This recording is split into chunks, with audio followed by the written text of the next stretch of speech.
Let's explore the proxy bidding feature in AuctionWorx.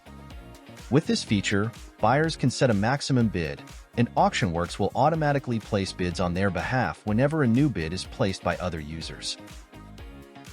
This ensures that the buyer remains the highest bidder without needing to constantly monitor the auction. Let's enable the proxy bidding. As an admin, navigate to the Admin Control panel and then go to the auction page under the Listings section. Enable the proxy bidding feature.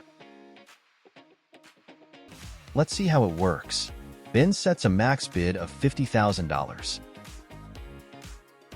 Robert bids $30,000. And the system automatically increases Ben's bid to $30,100. Robert then bids $40,000. And Ben's bid is again automatically updated to $40,100. If someone outbids Ben, he'll get an email notification.